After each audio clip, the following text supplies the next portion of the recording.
જય શ્રી કૃષ્ણ મિત્રો, રાધે રાધે। શ્રાદ્ધ પક્ષમાં ભૂલથી પણ આ 10 કામ ના કરવા જોઈએ। શ્રાદ્ધ પક્ષમાં આટલું સાંભળવું। ભાદ્ર પક્ષની શુક્લ પક્ષની પૂર્ણિમા તિથિના દિવસે પિતૃપક્ષ શરૂ થશે। આ પછી શ્રાદ્ધ પક્ષ 7 સપ્ટેમ્બર સોમવારે શરૂ થઈને 21 સપ્ટેમ્બર સોમવાર સુધી ચાલશે। આ દિવસે પિતૃને યાદ કરવા અને તેમના આશીર્વાદ લેવાના છે। તેમની પૂજા કરવા ઘરમાં સુખ શાંતિ બને રહે છે અને ક્યારેક કોઈ વસ્તુની કમી ના રહે તે માટે સાવધાની રાખવાની હોય છે, નહીં તો પિતૃ નારાજ થાય છે અને પિતૃદોષનો શિકાર બની શકે છે। શ્રાદ્ધના દિવસમાં કોઈ વર્જિત કાર્ય ના કરવા જોઈએ। આ દિવસોમાં સંયમ રાખો। પિતૃપક્ષમાં મહિલા અને પુરુષો બંને બ્રહ્મચર્યનું પાલન કરવું જોઈએ।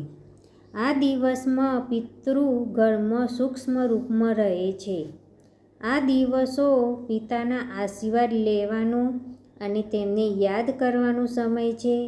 આ દિવસમાં સંયમ રાખવો જરૂરી છે। દાઢી મૂછ ના કપાવશો।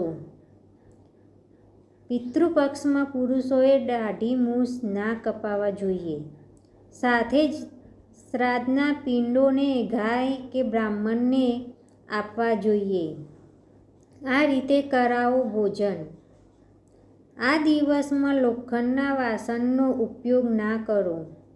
શક્ય હોય તો બ્રાહ્મણોને પતરારા ઉપર ભોજન કરાવો અને પોતે પણ આ રીતે ભોજન લો। શાસ્ત્રમાં શ્રાદ્ધ પક્ષ માટે આ રીતે ભોજન કરવું ઉત્તમ માનવામાં આવે છે। કોઈનો અનાદર ના કરો। પિતૃપક્ષ દ્વારા અતિથિ અથવા ભિખારી ભોજન અને પાણી આપ્યા વગર ના જવા દો। માનવામાં આવે છે કે પિતૃ કોઈ પણ રૂપમાં તમારા દ્વાર ઉપર આવી શકે છે અને શ્રાદ્ધ માગી શકે છે, માટે ક્યારેય પણ કોઈનો અનાદર ના કરવો જોઈએ। ના કરો વાદ વિવાદ। પિતૃપક્ષમાં ઘરમાં શાંતિનો માહોલ રહેવો જોઈએ। આ દિવસો દરમિયાન વાદ વિવાદથી દૂર રહેવું જોઈએ। ઘરમાં અશાંતિ રહેવાથી પિતૃગણની કૃપા નથી મળતી। દરરોજ પિતૃગણનું ધ્યાન રાખવું અને તેમના નામે કંઈક ને કંઈક દાન કરવું જોઈએ। આમ કરવાથી જીવનમાં તમને કોઈ વસ્તુની કમી નહીં પડે।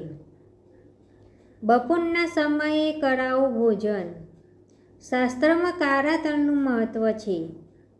શ્રાદ્ધ કે પક્ષ તર્પણ કરતી વખતે તેનો પ્રયોગ કરવો જોઈએ।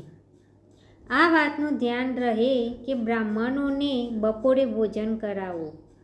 પિતૃને થાય છે તકલીફ।